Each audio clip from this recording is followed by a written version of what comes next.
到了这印度、巴基斯坦两国等的紧张，这巴基斯坦宣布讲，甲这主要城市领空关48点钟，造成国际航班贵的总乱起，不少台湾和欧洲往回航班都是受到影响的。根据着咱的桃园机场的统计呢，这国际航空上无有10架航班取消、延迟或者是临时转降情形。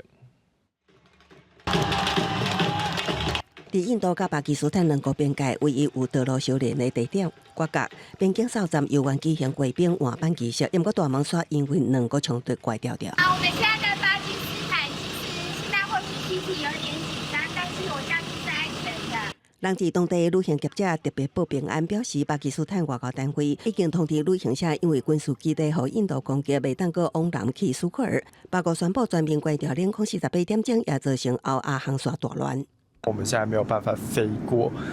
他们领空往亚洲的方向继续前进。那原定的计划是从维也纳经由曼谷飞回台北。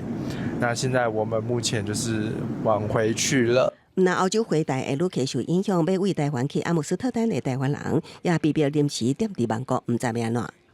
大概飞行了大概将近7个多钟头以后，然后自己发现的，看那个 GPS 的图，他回头了，快接近泰国的时候，机长才宣布是因为印巴冲突的关系，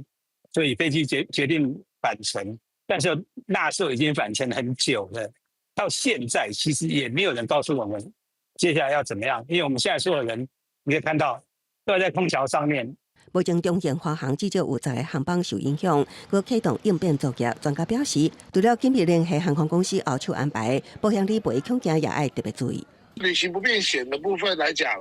不一定每一家的保单针对战争行为，他会给理赔。如果说你是那种刷卡赠送的，算是很阳春的，你可能就不会有。那如果说你是跟的是旅行团，那旅行团他们会做相关的一个妥适的一个处理，那个旅行团的部分就会回归到旅行契约书。交通部观光署表示，初步了解，并无接到旅行社通报有团体伫印巴地区受影响，会继续密切注意。目前印巴附近巴基斯坦地区已经列为第3级，定时旅游警示考虑下边局势。第期并无任何现象，外交部建议民众暂时莫去。公司新闻采访报道。